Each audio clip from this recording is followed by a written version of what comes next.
Dengue সচেতনতামূলক প্রচার। Dengue সচেতনতামূলক বার্তা নিয়ে এদিন পূর্বস্থলী 2 নম্বর ব্লকের পারুলিয়া 1 নম্বর জিএসএফপি এবং পারুলিয়া 2 নম্বর জিএসএফপি প্রাথমিক বিদ্যালয়ের উদ্যোগে সকাল 11টা নাগাদ এক র্যালি হয়ে গেল এই দিন মঙ্গলবার। উপস্থিত ছিলেন পারুলিয়া 1 নম্বর জিএসএফপি প্রাথমিক বিদ্যালয়ের প্রধান শিক্ষক বিকাশ মণ্ডল এবং পারুলিয়া 1 নম্বর জিএসএফপি প্রাথমিক বিদ্যালয়ের শিক্ষক শিক্ষিকা এবং পারুলিয়া 2 নম্বর জিএসএফপি প্রাথমিক বিদ্যালয়ের সকল শিক্ষক শিক্ষিকাবৃন্দ সহ ছাত্রছাত্রীরা।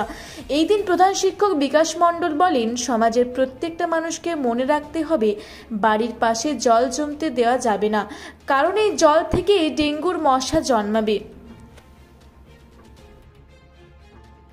কি উদ্দেশ্যে আজকে র্যালিটা হলো? আজকে র্যালি হলো এই যে নির্মল বিদ্যালয় অভিযান চলছে, যেটা সেই নির্মল বিদ্যালয় অভিযানের জন্য এটা হচ্ছে পরিবেশ সচেতনতা একটা দিবস। মানে পরিবেশকে মানে আমাদের যে আশেপাশে যে পরিবেশ সবাইকে সচেতন করার জন্য, পাশাপাশি আমাদের বিদ্যালয় যে নির্মল বিদ্যালয় এই বিদ্যালয়টাকে পরিষ্কার করার জন্য, পাশাপাশি আশেপাশে পরিবেশ যাতে আশেপাশে জল না জমে। আজকে মানুষ সবাই জানে, তবুও একটু সচেতন করা, যে ডাবের খোলা, আজকে দইয়ের ভাঁড়, আজকে টিউব এই যে রাস্তায় পড়ে থাকে, যে এর মধ্যে জল জমে থাকে। আর এই বদ্ধ জলেই কিন্তু ডেঙ্গু মশা মানে এডিস মশার ডিম পাড়ে, তার থেকে ডেঙ্গু রোগ হয়। তাতে যাতে জল যাতে না জমে সেটা একটা সচেতন করা পরিবেশ সবাইকে ছাত্রছাত্রীদের মাধ্যমে এই গ্রামের পরিবেশ আশেপাশে যে গ্রামের মানুষজন আছে তাদেরকে একটু সচেতন করা, যে আশেপাশে জল জমতে দেবেন না, পরিষ্কার পরিচ্ছন্ন থাকুন, রাত্রেবেলা মশারি টাঙিয়ে ঘুমাবেন, তাহলে কিন্তু এই ডেঙ্গুর প্রভাব থেকে দূরে থাকা যাবে আর এই রোগবাগ থেকে মুক্ত থাকা যাবে। পাশাপাশি এই যে আশেপাশে যত নোংরা আবর্জনা আমাদের ফেলে সে তাতে যাতে না ফেলে, কারণ নোংরা জায়গা থেকেই মশার আবির্ভাব হয় এবং রোগের জীবাণু ছড়ায়।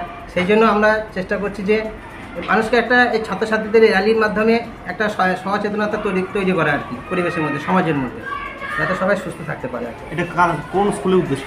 এটা এই পারুলিয়া 1 নম্বর স্কুল, 1 নম্বর জিএসএফপি প্রাইমারি এবং 2 নম্বর জিএসএফপি প্রাইমারি দুটো বিদ্যালয় একসাথেই আমরা এই র্যালিটা করেছি।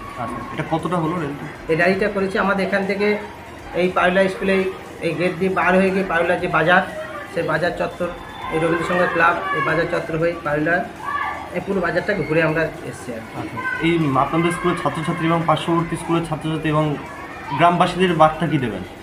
গ্রামবাসীদের এই বার্তা দেবো, ছাত্রছাত্রীদের মাধ্যমে আমি বার্তা দেবো যে সবাই পরিষ্কার পরিচ্ছন্ন থাকার চেষ্টা করবে, বাড়ির আশেপাশে জল জমতে দেবে না, নোংরা যেখানে সেখানে নোংরা ফেলবে না, তাহলে কিন্তু এবং রাত্রেবেলা তোমরা যে মশারি টাঙিয়ে ঘুমাবে, তাহলে কিন্তু এই ডেঙ্গুর আজকে যে খুব ডেঙ্গুর রোগ হচ্ছে সেটা যাতে না হয়, সবাইকে পরিষ্কার পরিচ্ছন্ন থাকার জন্য এবং বাড়ির আশেপাশ পরিষ্কার করার জন্য এই বার্তাটাই দেবো, যে চারিদিন যেন পরিষ্কার পরিচ্ছন্ন থাকে আর কি। আপনার নাম? আমার নাম বিকাশ চন্দ্র মণ্ডল, আমি এই পারুলিয়া 1 নম্বর জিএসএফপি স্কুলের প্রধান শিক্ষক। পূর্বস্থলী থেকে অত্রি চক্রবর্তীর রিপোর্ট, রূপসী বাংলা মিডিয়া।